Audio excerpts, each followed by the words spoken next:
This is an L sample answer. Keep practicing to build confidence. To try a mock test with these questions, watch our mock test video. The link to the PDF document is in the first comment. Don't forget to subscribe, like, and turn on the notification bell so you won't miss any videos. Let's start off by talking about street and road.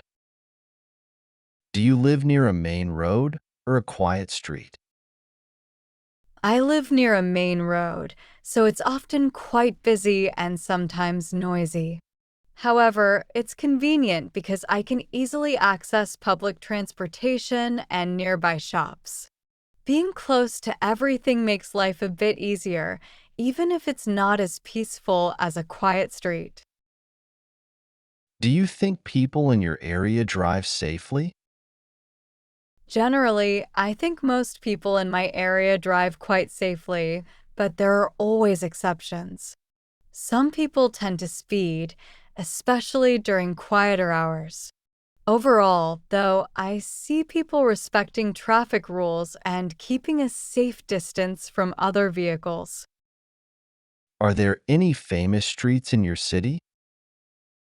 Yes, there's one called Young Street, which is quite well known for its shops, cafes, and nightlife. It's a popular place for tourists and locals alike, with a great atmosphere, especially during the evening. How do you feel about the condition of roads in your city? I think the roads in my city are generally in good condition, though there are a few areas with potholes. The main roads are usually well maintained, but some side streets could use a bit of repair. Do you prefer walking or driving on busy roads? I definitely prefer walking. It's easier to avoid traffic and explore the city at a relaxed pace. Plus, walking is better for the environment and my health, so it's a win-win. I also find it's a great way to clear my mind and enjoy the scenery along the way. That's the end of part one. Now we are going to move to part two.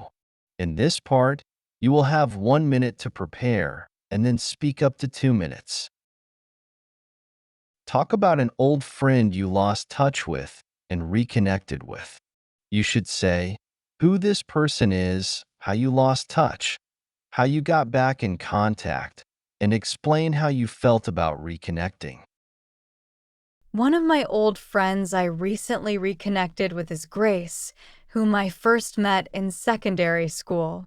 We were close back then, spending time together after classes, talking about everything from homework to our hobbies. However, as we grew older, our paths diverged. She moved away for university, and I stayed in my hometown. Between our studies and new friends, we lost touch over the years. A few months ago, we unexpectedly reconnected through social media. I saw a post of hers pop up on my feed, and it brought back so many memories. I decided to send her a message, and luckily, she replied right away. We ended up having a long chat about the past, our lives since school, and the things we're both passionate about now.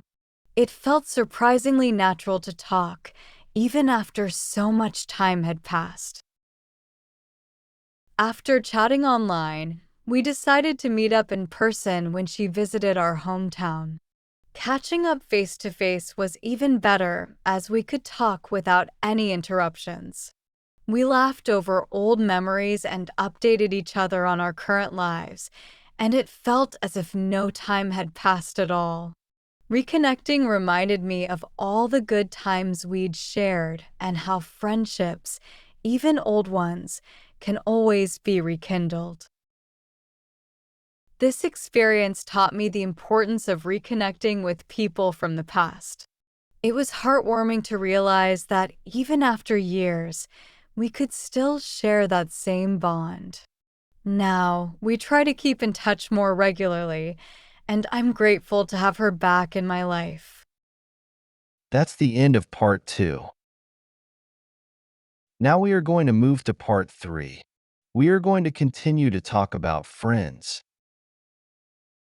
Why do people lose touch with friends over time? People often lose touch due to changes in their lives, such as moving to new places, starting different jobs, or focusing on family. Life can get busy, and people may not always have time to keep up with everyone. With these changes, it's natural that some friendships fade over time. Still, shared memories and experiences can keep the bond alive, even if contact is lost for a while. Is it easier to stay connected with friends nowadays than in the past? Yes, it's much easier now, thanks to technology. Social media and messaging apps allow people to stay in touch instantly, no matter where they live. In the past, people had to rely on letters or phone calls, which made staying connected more challenging.